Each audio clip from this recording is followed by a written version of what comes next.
വളരെ സിമ്പിൾ ആയിട്ടുള്ള ക്വസ്റ്റ്യൻസ് ആയിരുന്നു ഈ RRBയുടെ 951. ഏകദേശം 18,000 രൂപയാണ് പെർ ഇയർ നിങ്ങൾക്ക് ബോണസ് ആയിട്ട് ലഭിക്കുക കേട്ടോ. ഒരു ഇൻ ഡെപ്ത് ആയിട്ടുള്ള തിയറി, അതായത് കോംപ്രിഹെൻസീവ് ആയിട്ടുള്ള തിയറി ക്ലാസ്സുകളൊക്കെ നിങ്ങൾ അറ്റൻഡ് ചെയ്യുക, അല്ലെങ്കിൽ നിങ്ങൾ അല്ലേ, പക്ഷെ ബാക്കിയുള്ള 1 മണിക്കൂർ നിങ്ങൾക്ക് അത് തന്നെ സോൾവ് ചെയ്യാനും നിങ്ങളുടെ വീക്ക് ഏരിയാസ് കണ്ടുപിടിക്കാനും. ഹായ് ഓൾ, വെൽക്കം ടു എജ്യൂസ് അക്കാഡമി.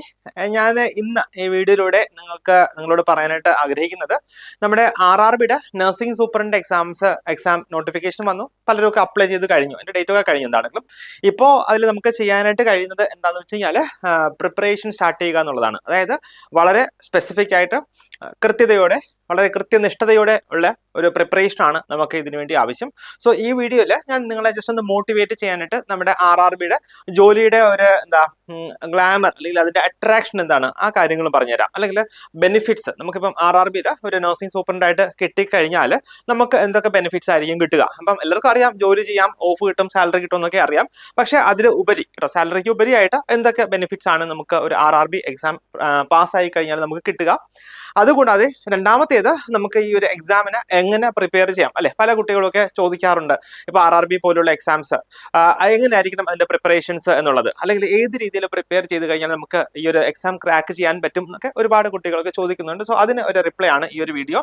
സോ RRB എക്സാം എന്ന് പറയാൻ നമുക്കറിയാം, കഴിഞ്ഞ പ്രാവശ്യത്തെ RRB എക്സാം പലരും ഒക്കെ എഴുതിയിട്ടുണ്ടാവും, അല്ലെങ്കിൽ കഴിഞ്ഞ പ്രാവശ്യത്തെ ക്വസ്റ്റ്യൻ പേപ്പേഴ്സ് ഒക്കെ കണ്ടിട്ടുണ്ടാവും. സോ ഒരു ക്വസ്റ്റ്യൻ പാറ്റേൺ ഒക്കെ നമുക്കറിയാം. സാധാരണ ഞാനും ഒക്കെ എഴുതിയിട്ടുണ്ട് കേട്ടോ. ഞാനൊക്കെ എഴുതുമ്പോൾ വളരെ സിമ്പിൾ ആയിട്ടുള്ള ക്വസ്റ്റ്യൻസ് ആയിരുന്നു RRBക്ക്, അല്ലെങ്കിൽ ഒരു അടുത്ത ഇടയ്ക്ക് വരെ വളരെ സിമ്പിൾ ആയിട്ടുള്ള ക്വസ്റ്റ്യൻസ് ആയിരുന്നു ഈ RRBയുടെ നഴ്സിംഗ് സൂപ്രണ്ട് അല്ലെങ്കിൽ നഴ്സിംഗ് ഓഫീസർ ലെവലിൽ ചോദിച്ചിരുന്ന ക്വസ്റ്റ്യൻസ്. പക്ഷേ ഈ ഇടയായിട്ട് എക്സാം പാറ്റേണിലൊക്കെ അത്യാവശ്യം നല്ല ചേഞ്ച് വന്നിട്ടുണ്ട്. അത്യാവശ്യം ടഫ് ആയിട്ടുള്ള ക്വസ്റ്റ്യൻസ് തന്നെയാണ് ചോദിക്കുക. സോ ടഫ് ആയിട്ടുള്ള ക്വസ്റ്റ്യൻസ് ചോദിച്ചു കഴിഞ്ഞാൽ നന്നായിട്ട് സിസ്റ്റമാറ്റിക് ആയിട്ട് നിങ്ങൾ തയ്യാറെടുത്തിട്ടുണ്ടെങ്കിൽ നിങ്ങൾക്ക് വളരെ സിമ്പിൾ ആയിട്ട് ആ ക്വസ്റ്റ്യൻസ് ഒക്കെ അറ്റൻഡ് ചെയ്യാനായിട്ട് കഴിയും. ഓക്കെ, അപ്പൊ ആദ്യമായിട്ട് പറയാൻ പോകുന്നത് ഈ പോസ്റ്റിന്റെ ബെനിഫിറ്റ്സ് എന്തൊക്കെയാണ് എന്നുള്ളതാണ്. ഒന്നാമത്തെ കാര്യം നമുക്കറിയാം, ഒരു അട്രാക്റ്റീവ് ആയിട്ടുള്ള സാലറി പാക്കേജ് ആണ്. നമുക്കറിയാം, ഇപ്പോൾ ഞാൻ പല വീഡിയോയിലൊക്കെ പറഞ്ഞിട്ടുണ്ട്, ഇപ്പൊ റണ്ണിങ് ആയിട്ടുള്ള പേ സ്കെയിൽ എന്ന് പറയുന്നത് 7th CPC, 7th സെൻട്രൽ പേ കമ്മീഷൻ അനുസരിച്ചിട്ടുള്ള സാലറി ആണ് ലഭിക്കുക. അതിൽ ഒരു പേ ലെവൽ 7 എന്ന് പറയും കേട്ടോ. അതിൽ ബേസിക് പേ കാര്യങ്ങളൊന്നും അത്രയും ഡീറ്റെയിൽ ആയിട്ട് പറയുന്നില്ല, എങ്കിലും ഒരു ഇനീഷ്യലി നമ്മൾ ജോയിൻ ചെയ്യുന്ന സമയത്ത് നമുക്ക് ഏകദേശം ഒരു $95,000 ഇൻ ഹാൻഡ് നമുക്ക് സാലറി ഡ്രോ ചെയ്യാനായിട്ട് കഴിയും. അതായത് നമുക്ക് കുറെ സാലറി ഡിഡക്ഷൻസ് കാര്യങ്ങളൊക്കെ ഉണ്ടാവും കേട്ടോ. അത് കഴിഞ്ഞിട്ട് ഈവൻ നമ്മുടെ NPS, അതായത് നമ്മുടെ പെൻഷൻ സ്കീമിലേക്കുള്ള എമൗണ്ടിന്റെ ഡിഡക്ഷൻ കഴിഞ്ഞിട്ട് പോലും ഒരു 90,000 to 95,000 rupees നമുക്ക് കയ്യിൽ തന്നെ ഡ്രോ ചെയ്യാനായിട്ടുണ്ടാവും. ഇപ്പോൾ ഞാനത് പറയാൻ കാര്യം, പലർക്കും അറിയുന്ന പോലെ 2026 പേ റിവിഷൻ, സെൻട്രൽ ഗവൺമെന്റിന്റെ പേ റിവിഷൻ വരികയാണ്. 8th CPC കേട്ടോ, 8th സെൻട്രൽ പേ കമ്മീഷനിലേക്ക് പോവാണ്. സോ ആ സമയം ബേസിക് എന്ന് പറയുന്നത് ഏകദേശം 1,20,000 രൂപയോളം ആയിരിക്കും നിങ്ങളുടെ ബേസിക് പേ എന്ന് പറയുക. പിന്നെ അതിന്റെ കൂടെ ആഡ് ചെയ്തിട്ടാണ് നമ്മുടെ DA, ഡിയർനെസ് അലവൻസ്, പിന്നെ TA, അങ്ങനെ ഒരുപാട് ബെനിഫിറ്റ്സ് ഉണ്ട്. അതായത് നമുക്ക് നഴ്സിംഗ് അലവൻസ്, യൂണിഫോം അലവൻസ് വരെ ഉണ്ട്. നമുക്ക് അതൊക്കെ കൂടെ ആഡ് ചെയ്ത് വരുമ്പോൾ എനിക്ക് തോന്നുന്നു ഒരു 1,40,000 അല്ലെങ്കിൽ ഒരു 1,40,000 രൂപയോളം നിങ്ങൾക്ക് കയ്യിൽ ലഭിക്കും കേട്ടോ. ഇൻ ഹാൻഡ് നിങ്ങൾക്ക് ഡ്രോ ചെയ്യാനായിട്ട് കഴിയും. നോക്കിയേ, ഓർത്ത് നോക്കണം കേട്ടോ, 1,40,000 രൂപയാണ് പെർ മന്ത് നിങ്ങൾക്ക് സാലറി ആയിട്ട് കിട്ടാനായിട്ട് പോകുന്നത്. സോ ഇതിലും അധികം മോട്ടിവേഷൻ നിങ്ങൾക്ക് വേറെ എന്താ വേണ്ടത്? നോക്കിയേ, സോ അട്രാക്റ്റീവ് ആയിട്ട് ഒരു സാലറി പാക്കേജ് ആണ്. അപ്പൊ നിങ്ങളൊക്കെ ജോയിൻ ചെയ്യുമ്പോൾ മിക്കവാറും 8th CPC വന്നിട്ടുണ്ടാവും. സാധാരണ വരിക ഒരു 2026 ജനുവരി മുതലാണെങ്കിലും മേ ബി ഒരു ജൂൺ ജൂലൈ ഒക്കെ ആയിരിക്കും അതിന്റെ ഇംപ്ലിമെന്റേഷൻ നടക്കുക. കിട്ടിക്കഴിഞ്ഞാലും മീൻസ് സാലറി കിട്ടി തുടങ്ങുമ്പോൾ അതിന്റെ അരിയർ 2026 ജനുവരി മുതലുള്ള അരിയർ നിങ്ങൾക്ക് ഒക്കെ ലഭിക്കുന്നതായിരിക്കും കേട്ടോ. സോ അതാണ് സാലറിയെ കുറിച്ച് പറയാനായിട്ടുള്ളത്. അതുകൂടാതെ വർഷത്തിന് 3 പ്രാവശ്യം നമുക്ക് സാലറി ഹൈക്ക് ഉണ്ടാവും. 2 പ്രാവശ്യം DA, അതായത് ഡിയർനെസ് അലവൻസിന്റെ കാര്യത്തിലും 1 പ്രാവശ്യം നമുക്ക് ഇൻക്രിമെന്റ് എന്നുള്ള നിലയിൽ വർഷത്തിൽ നോക്കി 3 പ്രാവശ്യം നമുക്ക് സാലറി ഹൈക്കും ഉണ്ടാവും. നോക്കിയാൽ രണ്ടാമത്തേത് പ്രൊഡക്ടിവിറ്റി ലിങ്ക്ഡ് ബോണസ് പറഞ്ഞുതരാം കേട്ടോ. ബാക്കിയുള്ള കാര്യങ്ങളൊക്കെ വരുന്ന സ്ലൈഡ്സിൽ ഡിസ്കസ് ചെയ്ത് തരാം. ഫ്രീ കൺസെഷണൽ റെയിൽവേ പാസ് ലഭിക്കും. പിന്നെ കുട്ടികൾക്ക് ചിൽഡ്രൻ എഡ്യൂക്കേഷൻ അലവൻസ് ഉണ്ടാകും, ഗവൺമെന്റ് ക്വാർട്ടേഴ്സ് ഉണ്ടാവും, കോംപ്രഹെൻസീവ് മെഡിക്കൽ ഫെസിലിറ്റീസ് ഉണ്ടാകും, പിന്നെ സ്റ്റഡി ഓപ്പർച്യൂണിറ്റീസ്, അതായത് ബേസിക്കലി നമ്മുടെ പ്രൊബേഷൻ ഒക്കെ ഡിക്ലെയർ ചെയ്ത് കഴിഞ്ഞാൽ നിങ്ങൾക്ക് ലീവിൽ കേട്ടോ, ലീവിൽ നിങ്ങൾക്ക് സ്റ്റഡി ലീവും ലഭിക്കും. നിങ്ങൾക്ക് ഹയർ ക്വാളിഫിക്കേഷനിലേക്ക് MSc ഒക്കെ നിങ്ങൾക്ക് കംപ്ലീറ്റ് ചെയ്യണം എന്നുണ്ടെങ്കിൽ സർവീസിൽ തന്നെ നിങ്ങൾക്ക് കണ്ടിന്യൂ ചെയ്തുകൊണ്ട്, അതായത് സർവീസിൽ നിന്ന് ലീവ് എടുത്ത്, സർവീസിൽ നിങ്ങളുടെ പേര് കാര്യങ്ങളൊക്കെ നിങ്ങൾക്ക് ഉണ്ടാകും. അതിൽ നിന്ന് നിങ്ങൾക്ക് ലീവ് എടുത്തിട്ട് നിങ്ങൾക്ക് നിങ്ങളുടെ സ്റ്റഡീസ് കംപ്ലീറ്റ് ചെയ്യാം, തിരിച്ച് വീണ്ടും ഈ ഒരു ജോലിയിലേക്ക് വന്ന് ജോയിൻ ചെയ്യാനും കഴിയും കേട്ടോ. നോക്കിയേ, റെയിൽവേ ടിക്കറ്റ് പാസ് സാധാരണ നമുക്ക് സെൻട്രൽ എക്സാംസ് ഒക്കെ അറിയാലോ, നോർസെറ്റിലോ ഒക്കെ അറിയാം. സോ അതിലൊന്നും ഇല്ലാത്ത കുറച്ച് ബെനിഫിറ്റ്സ് ആണ് നമ്മൾ ഇവിടെ ഡിസ്കസ് ചെയ്യാനായിട്ട് പോകുന്നത്. നോക്കി, റെയിൽവേ ടിക്കറ്റ് പാസ്, അതിൽ യൂഷ്വലി പറയുക രണ്ട് കാര്യങ്ങളാണ്. ഒന്ന് ഒരു പ്രിവിലേജ് പാസും, രണ്ടാമത്തേത് ഒരു പ്രിവിലേജ് ടിക്കറ്റിംഗ് ഓർഡറുമാണ്. സോ അതിൽ പ്രിവിലേജ് പാസ് എന്ന് പറയുമ്പോഴത്തേക്കും നമുക്ക് second class AC ticket total free pass ആണ്. അതായത് നമുക്കും, അതായത് റെയിൽവേയുടെ എംപ്ലോയീസിനും അവരുടെ ഡിപ്പെൻഡൻസ്, അവരുടെ ഫാമിലി മെമ്പേഴ്സിനും ഒക്കെ ഫ്രീ ആയിട്ട് തന്നെ വർഷത്തിൽ ഒരു പ്രാവശ്യം ട്രാവൽ ചെയ്യാനുള്ള ഒരു പ്രിവിലേജ് പാസ് ലഭിക്കും. എവിടെയാണ്? സെക്കൻഡ് ക്ലാസ് AC ടിക്കറ്റ് ആണ് ലഭിക്കുക. അത് ഈ പറഞ്ഞിരിക്കുന്ന കന്യാകുമാരി മുതൽ ആസാം ആണെങ്കിൽ ആസാം, അല്ല ജമ്മു വരെയാണെങ്കിൽ ജമ്മു, അതായത് ഇന്ത്യയിൽ എവിടെ വേണമെങ്കിലും ഈ ട്രെയിൻ പോകുന്ന ഏതൊക്കെ സ്ഥലത്ത് വേണമെങ്കിലും നിങ്ങൾക്ക് ഈ ഒറ്റ ഒരു ഫ്രീ ടിക്കറ്റിൽ നിങ്ങൾക്ക് യാത്ര ചെയ്യാനായിട്ട് കഴിയും. അതുകൂടാതെ പിന്നെ ലഭിക്കുന്നത് പ്രിവിലേജ് ടിക്കറ്റിംഗ് ഓർഡർ ആണ്. അതായത് ഒരു 3 ഫുൾ സെറ്റ് പെർ ഇയർ ഉണ്ടാകും. അതിന് നമ്മൾ ചെയ്യേണ്ടത്, പ്രിവിലേജ് ടിക്കറ്റിംഗ് ഓർഡറിൽ വരുന്നത് നമുക്ക് ടിക്കറ്റിന്റെ ഒരു 33% പേയ്മെന്റ് നമുക്ക് കൊടുക്കേണ്ടതായിട്ട് വരും. ബാക്കിയുള്ള പേയ്മെന്റ്, അതായത് ഒരു 1000 രൂപയ്ക്കാണ് നമ്മൾ ടിക്കറ്റ് ബുക്ക് ചെയ്യുന്നതെങ്കിൽ 333 രൂപ നമുക്ക് പേയ്മെന്റ് ചെയ്യേണ്ടതായിട്ട് വരും. ബാക്കിയുള്ളത് നമുക്ക് പേയ്മെന്റ് ചെയ്യേണ്ട, ബാക്കി നമുക്ക് ഫ്രീ ആയിട്ട് തന്നെ ട്രാവൽ ചെയ്യാനായിട്ട് കഴിയും. കൂടാതെ നമുക്ക് ഡ്യൂട്ടി പാസ്, ഇപ്പോൾ ഡ്യൂട്ടി ചേഞ്ച് ചെയ്ത് പോവുകയാണെങ്കിൽ ഫ്രീ ആയിട്ട് ജേർണി ചെയ്തിട്ട് നമുക്ക് പോകാനായിട്ട് കഴിയും. പിന്നെ പോസ്റ്റ് റിട്ടയർമെന്റ്, നമ്മൾ റിട്ടയർ ചെയ്ത് കഴിഞ്ഞാൽ നമുക്ക് റെയിൽവേ പാസ് അതുപോലെ തന്നെ നിലനിർത്താൻ കഴിയും. ആർക്കൊക്കെയാണ്? ഫാമിലിക്കും ഡിപ്പെൻഡൻസിനും കേട്ടോ. പിന്നെ വളരെ ഇമ്പോർട്ടന്റ് ആയിട്ട് ഓർക്കേണ്ടത്, നമുക്ക് ഈ പറഞ്ഞ EQ കോട്ട എന്നൊക്കെ പറഞ്ഞ് കേട്ടിട്ടുണ്ടാവില്ലേ, എമർജൻസി കോട്ട ടിക്കറ്റിലൊക്കെ. അപ്പോൾ ഇൻ കേസ് നിങ്ങൾക്കൊക്കെ അത്യാവശ്യം നിങ്ങൾക്കും നിങ്ങളുടെ ഫാമിലി മെമ്പേഴ്സിനും ഒക്കെ യാത്ര ചെയ്യണം എന്നുണ്ടെങ്കിൽ ഈ ഒരു EQ അവൈൽ ചെയ്തിട്ട്, ഇപ്പം നാളെ ഡൽഹി വരെ ഒന്ന് പോകണം, രാജധാനിയിലാണ് പോകുന്നത് എന്നുണ്ടെങ്കിൽ, പോകണം എന്ന് നിങ്ങൾക്ക് താല്പര്യമുണ്ടെങ്കിൽ ഒരു EQ ടിക്കറ്റ് അവൈൽ ചെയ്യുക. വളരെ ഈസി ആയിട്ട് പോയിട്ട് വരിക. ഈ പറഞ്ഞ പോലെ 10,000-15,000 രൂപയൊന്നും ഫ്ലൈറ്റിനൊന്നും കൊടുക്കേണ്ട കാര്യം വരില്ല. പിന്നെ ഞാനും പറഞ്ഞോട്ടെ, എനിക്കിപ്പം ഒക്കെ ട്രാവൽ ചെയ്യണം, ട്രെയിനിൽ ട്രാവൽ ചെയ്യണം എന്നുണ്ടെങ്കിൽ, നമ്മുടെ സ്റ്റുഡൻസ് ഒക്കെ റെയിൽവേയിൽ ജോലി ചെയ്യുന്നുണ്ടെങ്കിൽ എനിക്ക് നിങ്ങളെന്ന് വിളിച്ച് പറഞ്ഞാൽ മതി, നിങ്ങൾ ഈ ഒരു EQ ഒക്കെ റെഡിയാക്കി തരും കേട്ടോ. ആ രീതിയിൽ എനിക്കും നിങ്ങൾക്ക് ജോലി കിട്ടിക്കഴിഞ്ഞാൽ ബെനിഫിറ്റ് ഉണ്ടാക്കാൻ പറ്റുന്ന ഒരു പോസ്റ്റാണ് റെയിൽവേയിലെ നഴ്സിംഗ് സൂപ്രണ്ടന്റ് എന്ന് പറയുക. അതായത് നമുക്ക് ആവശ്യമുണ്ട് എങ്കിൽ, അത്യാവശ്യമാണെങ്കിൽ നമുക്ക് ഈവൻ നാളത്തെ ഒരു ട്രെയിനിന് പോലും എത്ര റഷ് ഉണ്ടെങ്കിലും നമുക്ക് ടിക്കറ്റ് ഒക്കെ തരപ്പെടുത്തി എടുക്കാനായിട്ട് കഴിയും. ഞാൻ പറഞ്ഞല്ലോ, എനിക്ക് വേണമെങ്കിൽ പോലും നിങ്ങളെയൊക്കെ അപ്രോച്ച് ചെയ്യാനായിട്ട് കഴിയും കേട്ടോ, അത് ഓർക്കാം. പിന്നെ എനിക്ക് പ്രൊഡക്ടിവിറ്റി ലിങ്ക്ഡ് ബോണസ്. അപ്പൊ നമുക്കറിയാം കേരളത്തിലൊക്കെ നമ്മൾ സാധാരണ ഓണ സമയത്താണ് ബോണസ് കൊടുക്കുക. പക്ഷെ റെയിൽവേയിൽ ദീപാവലി സമയത്താണ് ബോണസ് ലഭിക്കുക. നോക്കി, 17,951, ഏകദേശം 18,000 രൂപയാണ് പെർ ഇയർ നിങ്ങൾക്ക് ബോണസ് ആയിട്ട് ലഭിക്കുക കേട്ടോ.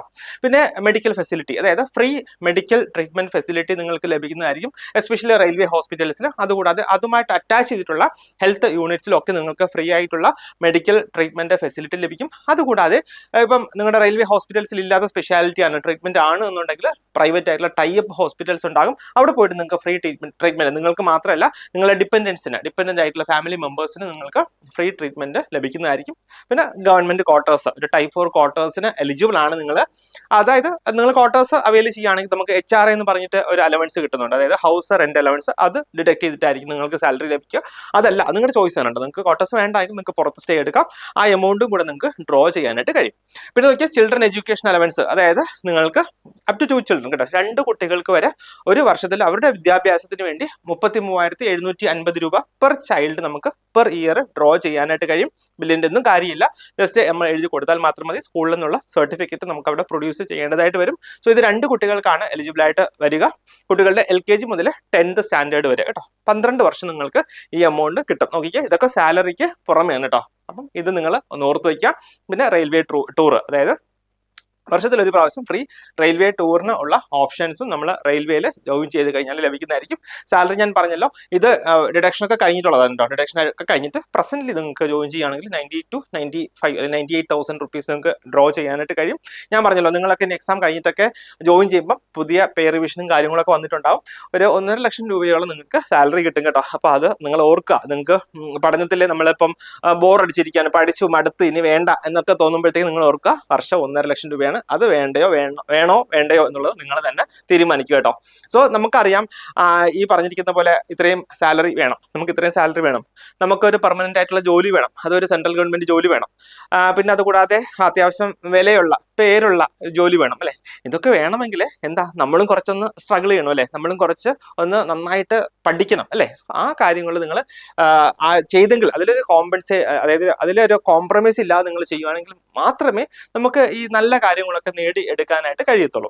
കൂടാതെ നമ്മുടെ ക്വസ്റ്റ്യൻ പാറ്റേൺ കൂടെ ഒന്ന് പറഞ്ഞുകൊള്ളട്ടെ. നമ്മുടെ RRBയുടെ എക്സാം പാറ്റേൺ അറിയാം, ഒരു 70% പ്രൊഫഷണൽ എലിജിബിലിറ്റി ആണ്. അതുകൂടാതെ 30% നോൺ നഴ്സിംഗ് ആണ്. ലൈക്ക് ജനറൽ അവയർനെസ് ഉണ്ടാകും, പിന്നെ general arithmetic, general intelligence, reasoning, general science ഒക്കെ ഉണ്ടാകും. അതായത് നഴ്സിംഗും നോൺ നഴ്സിംഗും ചേർന്ന് വരുന്ന സിലബസ് ആണ് നമ്മുടെ RRBയുടെ എക്സാം പാറ്റേൺ എന്ന് പറയുക. നമ്മുടെ നഴ്സിംഗിൽ നിന്നുള്ള ക്വസ്റ്റ്യൻസ് ആണെങ്കിൽ നമ്മൾ പഠിച്ചിട്ടുള്ള എല്ലാ സ്പെഷ്യാലിറ്റിയിൽ നിന്നുള്ള ക്വസ്റ്റ്യൻസ് നിങ്ങൾക്ക് ലഭിക്കുന്നതായിരിക്കും കേട്ടോ. അപ്പോൾ നിങ്ങൾ ചോദിക്കും, ഇപ്പം ഇത്രയൊക്കെ പറഞ്ഞപ്പോഴത്തേക്ക് ജോലി കിട്ടിയാൽ കൊള്ളാം എന്ന് ഒരു ആഗ്രഹം ഉണ്ടല്ലേ. ഇത് അത്യാവശ്യം നല്ല പോസ്റ്റാണ്, നല്ല സാലറി ഉണ്ട്, പിന്നെ 60 വയസ്സായിരിക്കുമല്ലോ റിട്ടയർമെന്റ് പീരീഡ്. 60 വയസ്സ് വരെ നിങ്ങൾക്ക് സാലറി എന്ന് പറയുമ്പോഴത്തേക്ക് അതിൽ കുറയുന്നില്ല. സാലറി ഓരോ വർഷം കഴിയുന്നതും കുറയുന്നില്ല, ഓരോ വർഷത്തിൽ 3 പ്രാവശ്യം വെച്ചിട്ട് കൂടുകയാണ് ചെയ്യുക. അപ്പം ഏകദേശം ഒരു അട്രാക്ഷൻ ഒക്കെ ഉണ്ടായിട്ടുണ്ടാവും അല്ലെ, ജോലി എങ്ങനെയെങ്കിലും നേടിയെടുത്താൽ കൊള്ളാം എന്നൊക്കെ ഉണ്ടാവും. സോ എങ്ങനെ നമുക്ക് ഈ എക്സാമിന് വേണ്ടി പ്രിപ്പയർ ചെയ്യാം എന്നുള്ളത് നോക്കാം. നോക്കിക്കേ, ഏതൊരു എക്സാം ആണെങ്കിലും ഞാൻ എപ്പോഴും പറയാറുണ്ട്, എക്സാം പാറ്റേൺ അറിഞ്ഞ് പഠിക്കുക, ക്വസ്റ്റ്യൻ പാറ്റേൺ അറിഞ്ഞ് പഠിക്കുക, സിലബസ് അറിഞ്ഞ് പഠിക്കുക. സോ ഇവിടെ നമുക്ക് ചെയ്യാൻ പറ്റുന്ന, നമുക്ക് ഫോളോ ചെയ്യാൻ കഴിയുന്ന സ്ട്രാറ്റജി എന്താണ് എന്ന് വെച്ച് കഴിഞ്ഞാൽ, ഒരു ഇൻഡെപ്ത് ആയിട്ടുള്ള തിയറി, അതായത് കോംപ്രിഹെൻസീവ് ആയിട്ടുള്ള തിയറി ക്ലാസ്സുകളൊക്കെ നിങ്ങൾ അറ്റൻഡ് ചെയ്യുക. അല്ലെങ്കിൽ നിങ്ങൾ കോംപ്രിഹെൻസീവ് ആയിട്ട് വളരെ ഡീറ്റെയിൽ ആയിട്ട് എല്ലാ ടോപ്പിക്സും, പ്രത്യേകിച്ച് നമുക്കൊരു ചൂസ് ചെയ്ത ഏരിയാസ് പഠിക്കാൻ കഴിയില്ല. കാരണം ഇപ്പോഴത്തെ ഒരു എക്സാം പാറ്റേൺ അങ്ങനെയാണ്. പണ്ടത്തെ ഒക്കെ എക്സാം എന്ന് പറഞ്ഞാൽ നമുക്ക് കുറേ ഏരിയാസ് ഉണ്ട്, അത്രയും മാത്രം പഠിച്ചിട്ട് പോയാൽ മതി, നിങ്ങൾക്ക് ഉറപ്പായിട്ട് പാസ്സാക്കാൻ കഴിയുമായിരുന്നു. പക്ഷേ ഇപ്പം അങ്ങനെയല്ല, എവിടെ നിന്ന് വേണമെങ്കിലും ചോദിക്കാം. സോ അതുകൊണ്ട് തന്നെ ഇൻ ഡീറ്റെയിൽ, ഇൻ ഡെപ്ത് തന്നെ നിങ്ങൾക്ക് പഠിക്കേണ്ടതായിട്ട് വരും. എല്ലാ nursing non nursing subjects full syllabus cover ചെയ്ത് പഠിക്കുക. അതുകൂടാതെ ഓരോ യൂണിറ്റ് കഴിയുമ്പോഴത്തേക്ക് ടെസ്റ്റ് കാര്യങ്ങൾ, അതായത് നിങ്ങൾ പഠിച്ച ഏരിയയിൽ നിന്നുള്ള ടെസ്റ്റ് ക്വസ്റ്റ്യൻസ് ഒക്കെ അറ്റൻഡ് ചെയ്യുക. അപ്പം നമുക്ക് എന്താ അറിയാൻ പറ്റുക? നമുക്കറിയാൻ പറ്റും നമുക്ക് ആ ഏരിയാസ് എല്ലാം മനസ്സിലായോ, ആ ഏരിയയിൽ നിന്ന് എന്തൊക്കെ ക്വസ്റ്റ്യൻസ് ആണ് ചോദിക്കുക. സോ ആ ക്വസ്റ്റ്യൻസ് ഒക്കെ നമുക്ക് കറക്റ്റായിട്ട് ആൻസർ എഴുതാൻ കഴിയുമോ? ഇല്ലെങ്കിൽ എന്താണ്, നമുക്കിപ്പോൾ സമയമുണ്ട്, നമുക്ക് ആ ഒരു ഏരിയാസ് ഒന്നുകൂടെ പഠിക്കാം. അല്ലെങ്കിൽ നമ്മുടെ മിസ്റ്റേക്ക് എന്താണ് അത് റെക്ടിഫൈ ചെയ്തിട്ട് നമുക്ക് മുന്നോട്ട് പോകാനായിട്ട് കഴിയും. അതുകൂടാതെ RRBയുടെ തന്നെ പ്രീവിയസ് ഇയർ ക്വസ്റ്റ്യൻസ് ഡിസ്കഷൻസ് ഒക്കെ അറ്റൻഡ് ചെയ്യുക, അല്ലെങ്കിൽ പ്രീവിയസ് ഇയർ ക്വസ്റ്റ്യൻസ് ഒക്കെ നിങ്ങൾ വർക്ക്ഔട്ട് ചെയ്യുക. പിന്നെ പീരിയോഡിക് റിവിഷൻ വളരെ ഇമ്പോർട്ടൻ്റ് ആണ്. അതായത് എല്ലാവർക്കും സാധാരണ ചെയ്യുക, എല്ലാം പഠിച്ചു കഴിഞ്ഞതിന് ശേഷം റിവിഷൻ ചെയ്യാം എന്ന് ഓർക്കും. അല്ലെങ്കിൽ അങ്ങനെ ചെയ്തിട്ടുണ്ട് എങ്കിൽ നിങ്ങൾക്ക് തന്നെ അതറിയാം. അതായത് നമ്മൾ എല്ലാം പഠിച്ചു കഴിഞ്ഞിട്ട് റിവൈസ് ചെയ്യാനായിട്ട് ഇരുന്ന് കഴിഞ്ഞാൽ സെക്കൻഡ് ടൈം റിവിഷന് വേണ്ടി പോകുമ്പോൾ എല്ലാം ആദ്യമായിട്ട് കേൾക്കുന്നത് പോലെ തോന്നും. അതുകൊണ്ട് തന്നെ നിങ്ങളുടെ പഠനം എന്ന് പറയുക, റിവിഷൻ എന്ന് പറയുക പഠനത്തോടൊപ്പം തന്നെ കൊണ്ടുപോകേണ്ട കാര്യമാണ്. നമ്മുടെ കുട്ടികൾക്കൊക്കെ ഒരു രീതി എങ്ങനെയാണ് ചെയ്യേണ്ടത് എന്ന് അറിയാം എന്ന് ഞാൻ വിശ്വസിക്കുന്നു.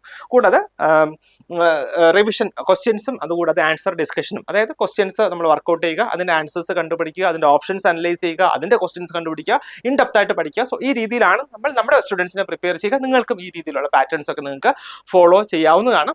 സോ നോക്കിയേ, ഡെയിലി ആയിട്ടുള്ള സ്റ്റഡി പ്ലാൻ ഇപ്പോഴും നമുക്ക് RRBയുടെ 2025 എക്സാമിനേഷൻ ഡേറ്റ് വന്നിട്ടില്ല, കൃത്യമായിട്ട് നമുക്ക് പ്രെഡിക്റ്റ് ചെയ്യാനും പറ്റില്ല. എങ്കിലും നമ്മുടെ ഒരു ഡെയിലി സ്റ്റഡി പ്ലാൻ എന്ന് പറയുക, ഇത് ഞാൻ പറയുന്നത് നമ്മുടെ വർക്ക് ചെയ്യുന്ന നമ്മുടെ സ്റ്റുഡൻസിന് വേണ്ടി അല്ലെങ്കിൽ വർക്ക് ചെയ്യുന്ന കാൻഡിഡേറ്റ്സിന് വേണ്ടിയാണ്. ഡെയിലി ഒരു 2 hours മിനിമം ആട്ടോ, മിനിമം. അതായത് ഇപ്പം ശരിക്കും ഐഡിയലി നമുക്ക് പഠിക്കേണ്ടത് ഒരു 6 to 8 hours നമ്മൾ ഡെയിലി പഠിച്ചിരിക്കണം. പക്ഷേ പലപ്പോഴും കൊച്ചു കുഞ്ഞുങ്ങളൊക്കെ ഉള്ളവർ, അതുകൂടാതെ വർക്ക് ചെയ്യുന്നവർക്കൊക്കെ അത് അത്ര ഫീസിബിൾ ആയിട്ട് തോന്നുന്നില്ല. അതുകൊണ്ട് തന്നെ നമുക്ക് തിയറി ഒരു 2 hours പഠിക്കുക. കഴിഞ്ഞ ഒരു വീക്കിലോ അല്ലെങ്കിൽ കഴിഞ്ഞ ദിവസത്തിലോ ഒക്കെ പഠിച്ച കാര്യങ്ങൾ ഒരു 30 minutes റിവൈസ് ചെയ്യുക. പിന്നെ പ്രാക്ടീസ് ക്വസ്റ്റ്യൻസ് നിങ്ങൾ ഒരു 2 hours വർക്ക്ഔട്ട് ചെയ്യുക കേട്ടോ. മിനിമം ഒരു 100 questions കേട്ടോ, ഒരു 100 questions നിങ്ങൾ വർക്ക്ഔട്ട് ചെയ്യുക. അപ്പോൾ നിങ്ങൾ ഓർക്കും 100 questions 1 മണിക്കൂർ മതിയായിരിക്കും എന്ന് ഓർക്കും അല്ലേ. പക്ഷെ ബാക്കിയുള്ള 1 മണിക്കൂർ നിങ്ങൾക്ക് അത് തന്നെ സോൾവ് ചെയ്യാനും, നിങ്ങളുടെ വീക്ക് ഏരിയാസ് കണ്ടുപിടിക്കാനും, അത് റെക്ടിഫൈ ചെയ്യാനും, അതിന്റെ ഓപ്ഷൻസ് അനലൈസ് ചെയ്യാനും, ആ ഓപ്ഷൻസ് റിലേറ്റ് ചെയ്തിട്ട് ഇനി എന്തൊക്കെ ക്വസ്റ്റ്യൻസ് ചോദിക്കും എന്നുള്ളത് സ്വന്തമായിട്ട് ഐഡന്റിഫൈ ചെയ്യാനും, അത് പഠിക്കാനും, അത് എഴുതി വയ്ക്കാനും ഒക്കെ നിങ്ങൾക്ക് യൂസ് ചെയ്യാം. സോ ഈ രീതിയിൽ നിങ്ങൾ പഠിച്ചിട്ടുണ്ടെങ്കിൽ മാത്രമേ നമുക്ക് എക്സാം ക്രാക്ക് ചെയ്യാനായിട്ട് കഴിയത്തുള്ളൂ. സോ പഠിക്കുമ്പോൾ ഒരു സിലബസ് തന്നെ ഉണ്ടാക്കി, ഒരു ടൈം ടേബിൾ തന്നെ ഉണ്ടാക്കി പഠിക്കുക. കാരണം നമുക്കിപ്പം ഇഷ്ടമുള്ള, ചിലപ്പോൾ ചില കുട്ടികൾക്കൊക്കെ ഇഷ്ടമുള്ള സബ്ജക്ട്സ് OBG ആയിരിക്കാം, അല്ലെങ്കിൽ പീഡിയാട്രിക്സ് ആയിരിക്കാം, അല്ലെങ്കിൽ സൈക്യാട്രി ആയിരിക്കാം. അവർ ആ സബ്ജക്റ്റിനെ തന്നെ പിന്നെ പഠിച്ചുകൊണ്ടിരിക്കും. അങ്ങനെ പഠിച്ചിട്ട് ഒരു കാര്യമില്ല. കാരണം നിങ്ങൾക്ക് ഇഷ്ടമുള്ള ടോപ്പിക്കിൽ നിന്ന് മാത്രമേ ക്വസ്റ്റ്യൻ ചോദിക്കൂ എന്ന് നമുക്ക് പറയാൻ പറ്റില്ല, നമുക്ക് അങ്ങനെ പഠിക്കാൻ കഴിയില്ല. സോ അതുകൊണ്ട് തന്നെ എന്ത് ചെയ്യുക, നിങ്ങൾക്ക് അറിയാത്ത ഏരിയാസ്, നിങ്ങൾക്ക് അറിയാത്ത സബ്ജക്ട്സ് ഉണ്ടെങ്കിൽ അത് നിങ്ങൾ നന്നായിട്ട് പഠിക്കുക കേട്ടോ. ബാക്കിയുള്ള ടോപ്പിക്സും ആ ഒരു രീതിയിൽ പഠിച്ചതിന് ശേഷം അവിടെ നിന്നുള്ള ക്വസ്റ്റ്യൻസ് നിങ്ങൾ വർക്ക്ഔട്ട് ചെയ്യുക. നെക്സ്റ്റ് നോക്കിയേ, ഈ ഒരു എക്സാമിന് നിങ്ങൾക്ക് എങ്ങനെ പ്രിപ്പയർ ചെയ്യാം എന്ന് ചോദിച്ചു കഴിഞ്ഞാൽ, ഇപ്പോൾ അത്യാവശ്യം അഡിക്വേറ്റ് ആയിട്ടുള്ള ടൈം നമ്മുടെ കയ്യിലുണ്ട്. അതുകൊണ്ട് തന്നെ കൃത്യമായിട്ട് ഇൻഡെപ്ത് നിങ്ങൾ തിയറി പഠിക്കുക, അതിൽ നിന്ന് നോട്ട്സ് പ്രിപ്പയർ ചെയ്യുക. എന്തിനാണ് നിങ്ങൾ നോട്ട്സ് പ്രിപ്പയർ ചെയ്യുക? ഇപ്പോൾ നമുക്ക് പലപ്പോഴും നമ്മുടെ സക്സസ് അല്ലെങ്കിൽ റാങ്ക് വിന്നേഴ്സ് മീറ്റിംഗ് ഒക്കെ വരാറുണ്ട്. അപ്പോൾ അവിടെയൊക്കെ നമ്മൾ ചോദിക്കാറുണ്ട് സ്റ്റുഡൻസിനോട്, എങ്ങനെയാണ് നിങ്ങളുടെ ഒരു പഠന രീതി എന്നൊക്കെ ചോദിച്ചു കഴിഞ്ഞാൽ അവിടെ കുട്ടികൾ ആദ്യം പറയുന്നത് നമ്മുടെ ക്ലാസ്സുകൾ കേൾക്കും, അവിടെ നിന്ന് നമ്മൾ നോട്ട്സ് പ്രിപ്പയർ ചെയ്തിട്ടായിരിക്കും പഠിക്കുക. കാരണം ഇപ്പോൾ ഒരു മണിക്കൂർ നിങ്ങൾ ക്ലാസ് കേട്ട് കഴിഞ്ഞാൽ അതിൽ നിന്ന് അത്യാവശ്യം നല്ല ഇമ്പോർട്ടൻ്റ് ആയിട്ടുള്ള പോയിന്റ്സ് നിങ്ങൾക്ക് ഐഡന്റിഫൈ ചെയ്യാൻ പറ്റും. അത് നിങ്ങൾ നോട്ട് ചെയ്തിട്ടുണ്ടെങ്കിൽ നിങ്ങൾ ആ ക്ലാസ് കേട്ടതിന് ശേഷം ആ പോയിന്റ്സ് ഒന്ന് റിവൈസ് ചെയ്യുക. ഫസ്റ്റ് റിവിഷൻ കഴിഞ്ഞു, നെക്സ്റ്റ് റിവിഷൻ നെക്സ്റ്റ് ഡേ നിങ്ങൾ പഠിക്കാനായിട്ട് ഇരിക്കുന്നതിന് മുന്നേ തലേ ദിവസത്തെ പോയിന്റ്സ് ജസ്റ്റ് ഒന്നും കൂടെ ഒന്ന് റിവൈസ് ചെയ്യുക. പിന്നെ അപ്പോൾ രണ്ടാമത്തെ റിവിഷൻ കഴിഞ്ഞു. മൂന്നാമത്തെ റിവിഷൻ എന്ന് പറഞ്ഞാൽ ഒരു വീക്ക്ലി സ്കെഡ്യൂൾ നിങ്ങൾ ഉണ്ടാക്കിയിട്ട് ആ ആഴ്ച നിങ്ങൾ കംപ്ലീറ്റ് ചെയ്ത കാര്യങ്ങളൊക്കെ വീണ്ടും ഒന്നുകൂടെ റിവൈസ് ചെയ്യുക. സോ അത്രയൊക്കെ റിവൈസ് ചെയ്ത് കഴിഞ്ഞാൽ നമ്മുടെ ബ്രെയിനിലെ കാര്യങ്ങളൊക്കെ ഫീഡ് ആയിക്കോളും. നമുക്ക് പിന്നെ ഒരു 4-5 പ്രാവശ്യം റിവിഷൻ കൂടെ കഴിഞ്ഞാൽ വളരെ സിമ്പിൾ ആയിട്ട് വളരെ നന്നായിട്ട് എക്സാം അറ്റൻഡ് ചെയ്യാനും പാസ്സാകാനും കഴിയും. കൂടാതെ ഹൈലൈറ്റ് ഇമ്പോർട്ടൻറ്റ് പോയിന്റ്സ് ലൈക്ക് ഈ പോയിന്റ്സ് വളരെ ഇമ്പോർട്ടൻ്റ് ആയിട്ടുള്ള പോയിന്റ്സ് നിങ്ങളൊരു ഹൈലൈറ്ററൊക്കെ ഉപയോഗിച്ച് വേറൊരു കളർ പെന്നൊക്കെ ഉപയോഗിച്ചിട്ടൊന്ന് ഹൈലൈറ്റ് ചെയ്ത് വെക്കുക. എന്തിനാണ് ഇതൊക്കെ നമ്മുടെ ലാസ്റ്റ് അല്ലെ, ഏതൊരു എക്സാമിനാണെങ്കിലും നമ്മൾ എല്ലാം സിസ്റ്റമാറ്റിക് ആയിട്ട് പഠിച്ചാലും നമുക്ക് ലാസ്റ്റ് എക്സാം അടുത്ത് വരുമ്പോൾ നമുക്ക് ടോപ്പിക്സ് റിവൈസ് ചെയ്യേണ്ടതായിട്ട് വരും, ഇമ്പോർട്ടൻറ്റ് പോയിന്റ്സ് റിവൈസ് ചെയ്യേണ്ടതായിട്ട് വരും. സോ ഒരു ഇമ്പോർട്ടൻറ്റ് പോയിന്റ്സ് മാത്രം ഒരു ബുക്കിലേക്ക് എഴുതി വെക്കുക, അതാണ് ഏറ്റവും നല്ല രീതി. പക്ഷെ അതിന് സമയമുള്ളവർക്ക് അങ്ങനെ ചെയ്യാം, എല്ലാവർക്കും സമയം ഉണ്ടാവണം എന്നില്ല. സോ ഇല്ലാത്തവർ ഈ ഇമ്പോർട്ടൻറ്റ് പോയിന്റ്സ് ഒക്കെ ഒന്ന് ഹൈലൈറ്റ് ചെയ്ത് വെച്ച് കഴിഞ്ഞാൽ നമ്മുടെ ഫൈനൽ റിവിഷനൊക്കെ ഇത് ഒരുപാട് ഹെൽപ്പ് ചെയ്യും. ഉറപ്പാണ് നമുക്ക് അങ്ങനെ പഠിക്കുന്ന അങ്ങനെ നമ്മൾ ഹൈലൈറ്റ് ചെയ്ത് വെക്കുന്ന ക്വസ്റ്റ്യൻസ് അല്ലെങ്കിൽ ഏരിയാസിൽ നിന്ന് ക്വസ്റ്റ്യൻസ് ചോദിക്കും. കാരണം നമ്മൾ സാധാരണ ഹൈലൈറ്റ് ചെയ്ത് വെക്കുന്നത് അല്ലെങ്കിൽ ഇമ്പോർട്ടൻറ്റ് പോയിന്റ്സ് എന്ന് പറയുന്നത് എപ്പോഴും കൺഫ്യൂസിംഗ് ആയിട്ടുള്ള പോയിന്റ്സ് ആയിരിക്കും, എപ്പോഴും മാറിപ്പോകുന്ന പോയിന്റ്സ് ആയിരിക്കും അല്ലെ. സോ നിങ്ങൾ എന്താ ചെയ്യേണ്ടത്, നിങ്ങൾ ആ ഇമ്പോർട്ടൻ്റ് ആയിട്ടുള്ള പോയിന്റ്സ് നിങ്ങൾക്ക് എപ്പോഴും മാറിപ്പോകുന്ന പോയിന്റ്സ് ഉണ്ടല്ലോ, സോ അത് ഹൈലൈറ്റ് ചെയ്ത് വെക്കുക. സോ നിങ്ങളത് പ്രാക്ടീസ് മേക്സ് മാൻ പെർഫെക്റ്റ് എന്നാണല്ലോ പറയുക. അപ്പോൾ നിങ്ങളത് വീണ്ടും വീണ്ടും പ്രാക്ടീസ് ചെയ്യുക, വീണ്ടും വീണ്ടും റിപ്പീറ്റ് ചെയ്യുക. അപ്പോൾ നിങ്ങൾക്ക് അത് വളരെ ഈസി ആയിട്ട് നിങ്ങൾക്ക് ആ ക്വസ്റ്റ്യൻസ് ഒക്കെ ആൻസർ ചെയ്യാനായിട്ട് കഴിയും. പിന്നെ use colour Pence, short notes ഒക്കെ മേക്ക് ചെയ്യുക. പിന്നെ സമ്മറീസ്, ഓരോ ചാപ്റ്റർ ഓരോ യൂണിറ്റ് ഒക്കെ കഴിയുമ്പോഴത്തേക്ക് അതിൽ ഇമ്പോർട്ടൻറ്റ് പോയിന്റ്സ് ഒക്കെ ഒന്ന് പ്രിപ്പയർ ചെയ്ത് വെക്കുക, അല്ലെങ്കിൽ ഒന്ന് ഹൈലൈറ്റ് ചെയ്ത് വെക്കുക. ഒരു മൈൻഡ് മാപ്പ് അല്ലെങ്കിൽ ചാർട്ടൊക്കെ ക്രിയേറ്റ് ചെയ്യുക. ഞാൻ എപ്പോഴും പറയാറുണ്ട്, നമുക്ക് എപ്പോഴും മറന്നു പോകുന്ന കാര്യങ്ങളൊക്കെ ഉണ്ടല്ലോ, അതൊക്കെ ചെറിയൊരു പേപ്പറിൽ ഒരു സ്റ്റിക്കി നോട്ടൊക്കെ ആക്കിയിട്ട് എവിടെയെങ്കിലും ഒട്ടിച്ച് വെക്കുക അല്ലേ. ഇപ്പം നമ്മളെ മിററാണ്, ഇപ്പം പെൺകുട്ടികളെ സംബന്ധിച്ചിടത്തോളം ഏറ്റവും കൂടുതൽ ടൈം സ്പെൻഡ് ചെയ്യുക ഒരു പക്ഷേ മിററിന്റെ ഫ്രണ്ടിലായിരിക്കും അല്ലേ. സോ മിറർ എപ്പോഴും കാണുന്ന സ്ഥലത്ത് അല്ലെങ്കിൽ കിച്ചണിലാണ് ടൈം സ്പെൻഡ് ചെയ്യുന്നതെങ്കിൽ അവിടെ നമുക്ക് കാണുന്ന നമ്മുടെ ഐ ലെവലിൽ ഒന്ന് സ്റ്റിക്ക് ചെയ്ത് വെക്കുക. നമ്മൾ വെറുതെ നിൽക്കുമ്പോൾ ഒന്ന് പാസീവായിട്ടൊന്ന് വായിച്ച് നോക്കുക. സോ ദാറ്റ് അതൊരു നമ്മുടെ ഒരു ഹാബിറ്റ് ആയിക്കോളും, നമ്മൾ പോലും അറിയാത്ത കാര്യങ്ങളൊക്കെ നമ്മൾ പഠിച്ചു പോകും. പിന്നെ റെഗുലർ റിവിഷൻ ഞാൻ പറഞ്ഞല്ലോ, രീതിയിൽ കൃത്യമായിട്ടുള്ള റെഗുലർ റിവിഷൻസ് ഉണ്ടാകണം. പിന്നെ സെൽഫ് അസസ്മെന്റ്, നിങ്ങൾ നിങ്ങളുടെ വീക്ക് ഏരിയാസ് സ്വന്തമായിട്ട് തന്നെ ഐഡന്റിഫൈ ചെയ്യുക, അത് റെക്ടിഫൈ ചെയ്യുക. അപ്പം ഞാൻ പറഞ്ഞല്ലോ, ഇതിപ്പോൾ അത്യാവശ്യം നല്ല ഒരു പോസ്റ്റാണ് ഇത്. നമ്മൾ ആ രീതിയിൽ പ്രിപ്പയർ ചെയ്തിട്ടുണ്ട്, ആ രീതിയിൽ നമ്മൾ കഷ്ടപ്പെട്ടിട്ടുണ്ടെങ്കിൽ മാത്രമേ നമുക്ക് ലഭിക്കത്തുള്ളൂ. സോ ഇവിടെ കോമ്പീറ്റ് ചെയ്യേണ്ടത് ഒരുപാട് കുട്ടികളുണ്ടാവും അല്ലെ, ഒരുപാട് കുട്ടികൾ എഴുതുന്നുണ്ടാവും. സോ അവരുമായിട്ടാണ് നമുക്ക് കോമ്പീറ്റ് ചെയ്യേണ്ടതായിട്ട് വരിക. സോ നമ്മുടെ നെഗറ്റീവ് സൈഡ്, നമുക്ക് അറിയാത്ത, നമുക്ക് എപ്പോഴും തെറ്റിപ്പോകുന്ന ഏരിയാസ് ഏതാണെന്ന് സ്വന്തമായിട്ട് തന്നെ ഐഡന്റിഫൈ ചെയ്യും. ഇപ്പൊ എല്ലാവരും അത്യാവശ്യം ഒരു 20-22 വയസ്സൊക്കെ കഴിഞ്ഞിട്ടുള്ളവരായിരിക്കും എല്ലാവരും. അപ്പൊ അവർക്ക് തന്നെ കൃത്യമായിട്ട് ഐഡന്റിഫൈ ചെയ്യാനായിട്ട് കഴിയും. ആ ഏരിയാസ് നിങ്ങൾ മേക്കപ്പ് ചെയ്ത് പഠിക്കുക കേട്ടോ. പിന്നെ കൂടാതെ പ്രോപ്പർ ആയിട്ടുള്ള റിവിഷൻ ലൈക്ക് തിയറി നോട്ട്സ് വെച്ചിട്ടുള്ള റിവിഷൻ ചെയ്യുക. പിന്നെ മാക്സിമം MCQs ഒക്കെ നിങ്ങൾ വർക്കൗട്ട് ചെയ്ത് തന്നെ പഠിക്കുക കേട്ടോ. സോ ഈ ഒരു കാര്യം നിങ്ങൾ ഓർക്കുക, keep your vision clear and your determination strong കേട്ടോ. നമുക്ക് കൃത്യമായിട്ട് നമ്മൾ ഇന്നേ നമ്മുടെ ഒരു വിഷൻ നമ്മൾ ഉണ്ടാക്കി വെക്കുക. നമുക്ക് എങ്ങനെ നമുക്ക് എക്സാമിന് പ്രിപ്പയർ ചെയ്യാം, നമുക്ക് എന്താണ് നമ്മൾ നാളെ എന്താണ് ആഗ്രഹിക്കുക അല്ലെങ്കിൽ എത്തിച്ചേരേണ്ടത്, നമ്മൾ കൃത്യമായിട്ടുള്ള ഒരു സ്ട്രോങ് ആയിട്ടുള്ള ഒരു ഡിറ്റർമിനേഷൻ നമ്മൾ ഉണ്ടാക്കി വെക്കുക. അതിനുവേണ്ടി നിങ്ങൾ വർക്ക് ചെയ്യുക. വർക്ക് ചെയ്തിട്ടുണ്ടെങ്കിൽ നിങ്ങൾക്ക് ഉറപ്പായിട്ട് നിങ്ങൾക്ക് സക്സസിലേക്ക് എത്തിച്ചേരുവാനായിട്ട് കഴിയും. പിന്നെ celebrate small wins along the way, they lead to big achievements. അതായത് ഇപ്പം ഞാൻ പറഞ്ഞല്ലോ, ഡെയിലി നിങ്ങൾ ടെസ്റ്റ് ചെയ്യണം, ക്വസ്റ്റ്യൻസ് വർക്കൗട്ട് ചെയ്യണം. സോ അങ്ങനെ ചെയ്യുമ്പോഴത്തേക്ക് ഡെയിലി നിങ്ങൾക്ക് കിട്ടുന്ന മാർക്ക് നിങ്ങളൊരു ബുക്കിൽ എഴുതി വെക്കുക. എന്നിട്ട് നിങ്ങൾ സ്വന്തമായിട്ട് തന്നെ ഒന്ന് ബൂസ്റ്റപ്പ് ചെയ്യുക. കാരണം ഇന്നലത്തേക്കാളും ഞാൻ ഇന്ന് ഇമ്പ്രൂവ് ആയി, എൻ്റെ മാർക്ക് സ്കോർ ഇമ്പ്രൂവ് ആയി വരുന്നുണ്ട്, വെൽ ഡൺ സ്വന്തമായിട്ട് തന്നെ പറയുക. കാരണം നമ്മളെ അനുമോദിക്കാനായിട്ട്, നമ്മളെ പ്രശംസിക്കാനായിട്ടൊന്നും ആരും വരില്ല കേട്ടോ, ആരും ഉണ്ടാവില്ല. നിങ്ങൾ അതൊക്കെ അങ്ങനെയൊക്കെ ഓർത്തിരുന്നു കഴിഞ്ഞാൽ അതൊക്കെ വെറുതെയാണ്. അപ്പൊ നമ്മളെ പ്രശംസിക്കേണ്ടത്, നമ്മളെ ഉയർത്തിയെടുക്കേണ്ടതൊക്കെ നമ്മുടെ തന്നെ റെസ്പോൺസിബിലിറ്റിയാണ്. കാരണം നിങ്ങൾ എന്തെങ്കിലും മിസ്റ്റേക്ക് ചെയ്ത് കഴിഞ്ഞാൽ അത് പോയിന്റ് ഔട്ട് ചെയ്യാൻ, അത് ചൂണ്ടിക്കാണിക്കാൻ ഒരു 1000 പേരുണ്ടാവും, ഒരു 100 പേരുണ്ടാവും. പക്ഷെ നിങ്ങൾ ഒരു നല്ല കാര്യം ചെയ്ത് കഴിഞ്ഞാൽ നിങ്ങളെ പ്രശംസിക്കാൻ ആരും ഉണ്ടാവില്ല, നിങ്ങൾ മാത്രമേ ഉണ്ടാവുള്ളൂ. അതുകൊണ്ട് എന്ത് ചെയ്യുക, നിങ്ങൾ ഓരോ പ്രാവശ്യം നിങ്ങളുടെ ചെറിയ ചെറിയ അച്ചീവ്മെന്റ്സ് നിങ്ങൾ സ്വന്തമായിട്ട് തന്നെ കൺഗ്രാജുലേറ്റ് ചെയ്യുക കേട്ടോ. യു ഹാവ് ഡൺ വെൽ എന്ന് നിങ്ങൾ സ്വന്തമായിട്ട് പറയുക. സോ ദാറ്റ് നിങ്ങളുടെ ഒരു ഇന്നർ എനർജി നിങ്ങൾക്കൊന്ന് ബൂസ്റ്റപ്പ് ചെയ്യാനായിട്ട് കഴിയും. സോ ആ രീതിയിൽ നിങ്ങൾ പ്രിപ്പയർ ചെയ്ത് കഴിഞ്ഞാൽ ഉറപ്പായിട്ട് നിങ്ങൾ സക്സസിലേക്ക് എത്തും കേട്ടോ. അപ്പൊ ഈ ഒരു രീതിയിൽ നിങ്ങളൊന്ന് പ്രിപ്പയർ ചെയ്ത് നോക്കിക്കോളൂ. ഇനി എന്തെങ്കിലും അഡീഷണൽ ആയിട്ടുള്ള സ്ട്രാറ്റജീസ് ഒക്കെ നിങ്ങൾക്ക് തോന്നുകയാണ്, അല്ലെങ്കിൽ ഈ ഒരു വീഡിയോ എത്രത്തോളം ഹെൽപ്പ് ആയിട്ടുണ്ട് എന്നുള്ളത് നിങ്ങൾ ഉറപ്പായിട്ട് ഈ വീഡിയോയുടെ താഴെ കമന്റ് ബോക്സിൽ കമന്റ് ചെയ്യുക. അതുകൂടാതെ നിങ്ങൾക്ക് ഇതുപോലെയുള്ള മോട്ടിവേഷൻ വീഡിയോസ് അല്ലെങ്കിൽ എക്സാം പ്രിപ്പറേഷൻ വീഡിയോസ് ഒക്കെ വേണം എന്നുണ്ടെങ്കിൽ അതും ആ ടോപ്പിക് നിങ്ങൾ ഈ വീഡിയോയുടെ താഴെ കമന്റ് ചെയ്യുക. നമ്മൾ ഉറപ്പായിട്ട് കൺസിഡർ ചെയ്യുന്നതായിരിക്കും. അപ്പോൾ എല്ലാവർക്കും ഓൾ ദി ബെസ്റ്റ്.